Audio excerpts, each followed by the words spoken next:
სახელითა მამისათა და ძისათა და სულისა წმინდისათა ჩვენთან არსებენ Χριστეს მიერ საყვარელო ვალო და დანო ეს სახარებამ ჩვენ მოგმითხოვი შემთხვევის შესახებ თუ როგორ განგურნა მაცხოვარმა ღადარინელი ეშმაკეულები საინტერესო არის თავად ეს მოვლენა რამე თუ ჩვენ ხედავთ თუ რამდენად მრავალრიცხოვანი შეიძლება იყოს ეშმაკთა ბოროტსულთა რაოდენობა რომელთაც შეუძლიათ ადამიანში დამკვიდრება 2000-მდე ღორის კოლტი ძოვდა იქვეო ძალებს წმინდა წერილი და როდესაც უბრძანა მაცხოვარმა ეშმაკებს რომ გამოსულიყვნენ ამ საცოდავი ადამიანებისგან ითხოვეს რომ ღორის კოლტში გვიბრძანებო ჩვენო შესვლა და მაცხოვარმა უბრძანა შესვლა შეიძლება გაჩნდეს კითხვა რატომ ეს ღორის კოლტი და თუნდაც ცხოველი არ იყო ცოდვა მაგრამ საქმე იმაში არის რომ ეს ღორის კოლტი ეკუთვნოდა ებრაელებს და ებრაელებისათვის სჯულით თქვენ იცით რომ ღორის ჭამა არის აკრძალული სჯული უბრძალავს მათ რომ ჭამა პირუტყვის ის ხორცი ანუ გაყოფილ ჩრთიანი და ეს კოლტი ებრაელებს ეკუთვნოდა და ისინი ამ თვითონ არ სარგებლობდნენ, ასე თვითონ არ ჭამდნენ, მაგრამ ეს ცხოველები ყავდათ მოშენებული გასაკიდად წარმართებისათვის, რომელიც მათ იბრძვის ცხოვრობდა. და სჯულში წერია ძალიან კაცად, რომ არათუ ჭამაზე არის საუბარი, არამედ არ შეეხო. აი ბევრ რაღაცას ასე მიუთითებს ძველი ათვისეულის ჯული, რომ ნუ შეეხებიო. მაგალითად წერია ნუ შეხვალ სახში, რომელშიც არის სოკო. აი სოკოს როგორც გვიწვდებოდა სახს, ებრაელს ჯერ უნდა აუცილებლად მას უნდა რაღაც მოქმედებები განახორციელებინა, ანუ ეწამლა, უშესაძლებელი იყო და ეს სოკო ესე ვთქვათ, ესეთი სამკურნალო, ანუ რა, უნდა ჩამოეშალა ბათქაში, თავიდან უნდა შემესილიყო, ან შეიძლება გადაეკეტა იმ ნესტის წყარო, რომელიც სოკოს აჩენდა, ან სხვა რამე. მაგრამ თუ ვერ მოერეოდა, მაშინ მას ის სახლი უნდა დაეშალა და დაეწვა. ასევე იყო ნუ შეეხები წინოვან ქალსო. ასევე ნუ შეეხები ის რაც უსუფთავოს არაწმინდას. კაცი მოთხოვნა იყო სჯულისა და აი ამ შემთხვევაში კი ებრაელები, რომელთაც მოშენებული ყავდათ ეს ღორის კოლტი, ისინი მოქმედებდნენ არაგულწრფელად, თვითონ არ ჭამდნენ, ამით იყვნენ თითქოს ყვაყოფილნი, მაგრამ ეს კოლტი ჰქონდათ მოშენებული და მისგან ვთქვათ შემოსავალი მათთვის იყო მისაღები და ვთქვათ ფულს შოულობდნენ და კრებდნენ. და ამიტომაც უბრძანა აცხოვარმა ამ ეშმაკებს, რომ შესულიყვნენ ამ კოლხში და მთელი კოლხი დაეშვა და გადავარდა გენესარეთის ტბაში, სადაც გაიხრჩუეს. და მაცხოვარმა მიანიშნა თავე, რომ არ შეიძლება რომ ადამიანი იყოს რაღაც ესეთი ორგული და არაკოწფელი ჯურის მიმართ. ამიტომაც ამბობს პავლე მოციქული, რომ არც თბილები ხართო და არც ცივები, ან თბილი იყავითო, ან ცივი. იმიტომ რომ ამის გამო გაგსაკუთრებთ პავლე. და აი სიტყვა ამ შემთხვევაში ნიშნავს, როდესაც ადამიანი სკულში აქტია სარწმუნოების გრძნობა, რომელიც მას უდმივად ეხმარება, რომ აღასრულოს ქრისტეს ცნება. და თუ ცივია ადამიანის გული, მაშინ ის ჯულს ისე ორგულად არ აღასრულებს. ის ამბობს, რომ მე ამას არ გავაკეთებ. მე ამას ამისგან ეს მე არ მჭირდება, არ მინდა, ჩემთვის არ არის საინტერესო. ეს მისი საქმეა. მას აქვს თავისუფალი არჩევნის უფლება, მისი საქმეა. მაგრამ ცუდია, როდესაც ადამიანი არც იქით არის, არც აქეთ არის და ორგულობს. აკეთებს თითქოს, მაგრამ არც აკეთებს. აკეთებს მანამდე, სანამდე მას მოსწონს და სანამდე არ შეწუხდება, სანამდე არ მოშინდება, სანამდე ფინგალი და მწვავე არ მოუდება. აი ასეთი დამოკიდებულება უფრო უარესი არის, ვიდრე დამოკიდებულება იმ ადამიანისა, რომელიც ამბობს, რომ მე ეს არ მინდა. ღვთის წინაშე ყველა ჩვენ მაგით პასუხს ურწმუნო მისი ურწმუნოების და მიხედვით განისჯება, ორწმუნო მისი სარწმუნოების და მიხედვით განისჯება. მაგრამ ორგული, ფარისეველი და მაჩვენებლობით, ასე ვთქვათ, დაავადებული ადამიანი სულ ამბობს ამის შესახებ მაცხოვარი, რომ ფარისეველო, ორგულო, სულ ამხელს ადამიანის ორგულებას, ადამიანის ფარისევლობას და ამით აჩვენებს, რომ მიუღებელია ქრისტეს ეს მოჩვენებითო. მიუღებელია ეს. და ჩვენ უნდა გვახსოვდეს ქრისტეს მიერ საყვარელი. სხვა არის ცოდვა, რომელსაც ჩვენ ვარდებთ. სხვა არის აღიარება ამ ცოდვისა, გულწრფელად და სინამდვილით და აღიარებით ჩვენი სისუსტის, ჩვენი დაცემულობის და სხვა არის, როდესაც მე ორგულებ ღვთის წინაშე და ვამბობ, რომ კი მე მინდა რომ გავაკეთო, მაგრამ აი ამიტომ ვერ ვაკეთებ, იმიტომ ვერ ვაკეთებ. იმიტომ რომ ეს გავაკეთე, იმიტომ რომ სხვაგვარად არ შემეძლო, გამოსავალი არ მქონდა, იმიტომ რომ მან ისე გამიკეთა, ის ასე მომექცა.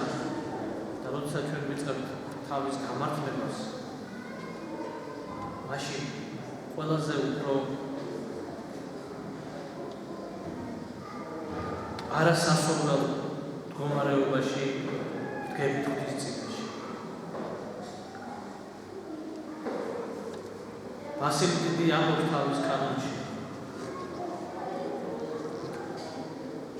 შიმშილითო თუ ადამიანმა მკვდარი ცხენიც რო ჭამოსო, მიუტევენ მას. ანუ შიმშილის გამო თუ ეს დაემართოს მას და მან აღიაროს ეს და მართლა ამის მიზეზი იყოს ესე ვთქვათ შიმშილი და გადასაჭირა და ეს ლეში შეგამოს ადამიანმა და ამ ცოდვას აღიარებდეს გულწრფელად და განიცდიდეს უნდა მიუტოვოს და სხვაგვარად ადამიანს ლეში ჭამა არ მიეტოვება თუმცა მან ვიღაცა როგორია ზოგჯერ შევხვდები გონება დამონებულ ადამიანებს შეიძლება ასეთი მოხდეს რომ თქვას რომ ლეშის ჭამა რაღაცა სახით დადებით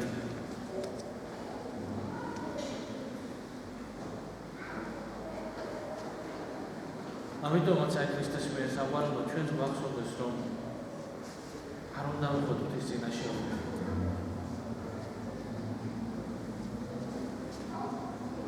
აი ადამიანებს ზოგჯერ მათხოვნა არის შეხვდება შეიძლება ხდება ისე რომ არ სიამოვნებს რაღაცა მათხოვრის შესახედაობა რაღაცა ვფიქრობ რომ ეს ადამიანი იტყუება მათხოვებს რაღაცა კი არ თხოვს არამედ გძალავს და რაღაც მოწყალებას 20 თუ 50 არ გავიღებთ მისთვის და მე ვამბობ რომ ეს ადამიანი ჩვენ მე მათხოვებდა რატომ უნდა მივცემე მათხოვებას ჯობს ამ შემთხვევაში ადამიანს უთხრა პირდაპირ რომ იცი რა მე ვთვლი რომ შენ მე მათხოვებ და შენზე უფრო მეტად ეს ვთქვათ 20 წელი თუ რაც არის აი მეორე სჭირდება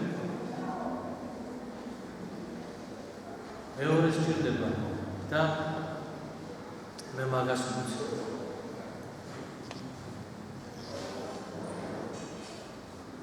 ჯობს ვიყოთ ყველანი ქრისტეს მიერ საყვარელი ყველანი და მაგრამ ზოგჯერ ისედაც ხდება რომ ადამიანი ამბობს მე ვარ გულწრფელი და პირდაპირ და მეორე ადამიანისთვის შეურაცხყოფის მიტანება შეუძლია ძალიან ბევრად ესეც არ არის სწორი იმიტომ რომ მე დარწმუნებული ვარ რომ ადამიანებმა ერთმანეთს შეიძლება ყველაფერი უთხრათ მაგრამ ვიპოვოთ სათანადო სიტყვები ისე რომ ერთმანეთს შეურაცხყოფა არ გვეუბნება და საქმენი კი უთხრათ რომ მე შენ ვერ გეთანხმები ამ საკითხში მე სხვაგვარად ვფიქრობ მე ეჭვი მიჩნდება მაგრამ სხვა როცა ჩვენ პირდაპირობით ვამართლებთ ჩვენს გაფიცხებას, ჩვენს გაღიზიანებას, ჩვენს განკითხვას, მოყვასისა, ჩვენს უსიყვარულობას. პირდაპირობა არ არის გამამართლებელი ამ შემთხვევაში. რა გვინდა ჩვენ?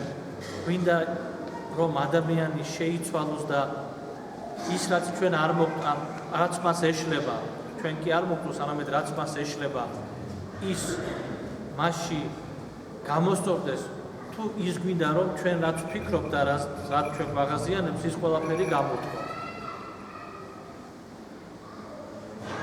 მე ვფიქრობ რომ ადამიანის შეცვლა უფრო მნიშვნელოვანია ვიდრე ის მე რას ვიტყვი გაბრაზებული.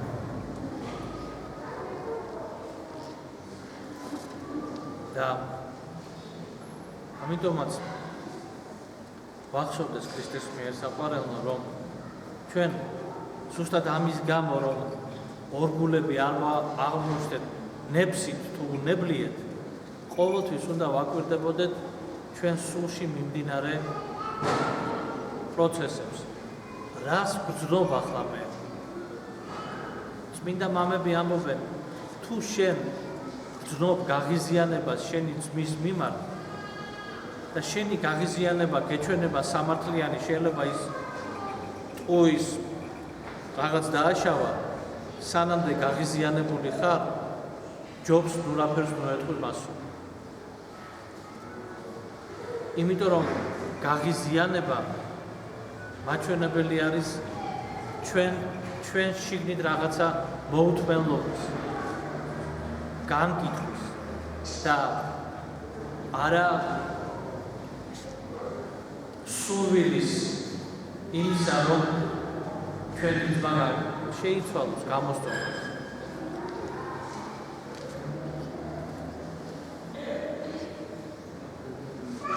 ეკლესია ყოველთვის ასე მოქმედებს და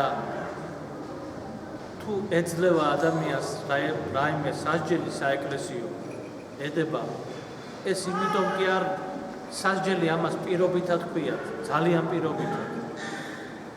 იმიტომ რომ ეს სასჯელი მისთვის არის საშველი, რომ მას სინანული გამოხატოს და ამ სინანულით კვლავ ღმერთს შეუერთდეს.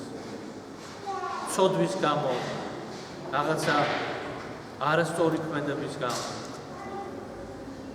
და მხოლოდ და მხოლოდ კიდე ეკლესია აძლევს აკრძალვას ადამიანს, ზიარებაზე არ რაღაც სხვა სახით აკრძალვას ადებს, მაშინ როდესაც ხედავს, რომ ადამიანი არ ჩერდება, ვერ ჩერდება ან არ ჩერდება. და საბოლოოდ ეკლესია ადამიანს უკვე, როგორც ქვია, მოიკვეთს, ანუ მოკვეთა რას იშავს, ეკლესიის გარეთ ადამიანს უკვე დააყენებს, მაშინ როდესაც ადამიანი ხდება საშიში ხდება დანარჩენი ეკლესიური საზოგადოებისათვის. რომ მისი ბოროტება, მისი სიამოვნება სხვაზე არ გადავიდეს. ამიტომ აკეთებს ამას ეკლესია და არ აკეთებს ამას უსიყვარულობით, ან არ აკეთებს იმიტომ, რომ ეს არ შეიძლება და ის არ შეიძლება. პავლე მოციქული ამბობს, ყველაფერი შეიძლებაო ჩემთვისო, მაგრამ განა ყველაფერი არისო სასარგებლოა. ეს არის პრინციპი, ეს საყარადო, რომლითაც მოქმედებს ეკლესია. ყველაფერი შეიძლება ადამიანმა გააკეთოს. ყველა ცოდვა ჩაიდინოს. ეკლესია მას კი არ ეუბნება, არ შეიძლება. ეკლესია მას ეუბნება, რომ ეს ღვთის წინაშე არ არის სწორი და შენ სიკეთეს ვერ მიიღებ ამის გამო. ღვთისაგან ვერ მიიღებ სიკეთეს. ამას ეუბნება ეკლესია ადამიანს. ზოგჯერ კი ჩვენ ამას აღვნიშნავთ, როგორც ეკლესიისაგან მომავალ აკრძალვებს, ქითის ქნევას, ეს არ შეიძლება, ის არ შეიძლება, ეს არ გინდა, ის არ გინდა, არ არის ასე. ეტარი ავგუსტინე ამბობს, ღმერთი გიყვარდეს და როგორც გინდა ისე იცხოვრე. საოცარი სიტყვები. ღმერთი გიყვარდეს და როგორც გინდა ისე იცხოვრე. მაგრამ როგორ გიყვარდეს? მაცხოვარი ამბობს ამის შესახებ. ვისაც მოყვარ მე, მან სიყვანი ჩემი აღასრულოს. ეს არის ისე, როგორც უნდა ვიყვარდეთ ჩვენ ღმერთს. ანუ ღვთის სიტყვის მიხედვით უნდა ვიყვარდეთ ჩვენ ღმერთს და არა ისე, როგორც მე მეჩვენება ეს. ლამაზად, ჩემთვის მოსაწონად, ჩემთვის კომფორტულად. ასე არ არის. იმიტომ რომ ადამიანი ცვალებადია. კარგი ამინდია, ესე იგი, ცხელა ადამიანი უკმაყოფილოა, წვიმს ადამიანი უკმაყოფილოა. დღეს ერთი სახის ტანისამოსი მოგწოთ, იმიტომ რომ მოდაშია, გავა ერთი წელიწადი, ვიტყვით ეს რას გავს უკვე მოდიდან გასულია. ადამიანი ცვალებადია და მეხევრია. და აი ღმერთში არ შეიძლება ეს მეხევრობა. მერქი არ არის მერქი არ არის სხვა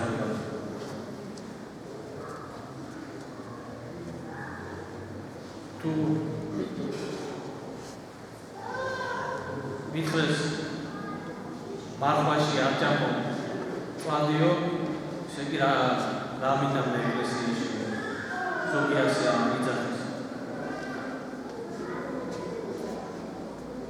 ძალიან უტრირებული მაგალითი მოვიყვანე მაგრამ ადამიანი ცვალებადია ძალიან ქრისტეს მიერ საყვარელო და ამიტომაც ეს სიმტკიცე რომ მოვიპოვოთ ჩვენ ეს სიმტკიცე ღმერთში უნდა ვეძინოთ ამიტომაც ამბობს მაცხოვარი რომ ვინცო სიტყვანი ჩემი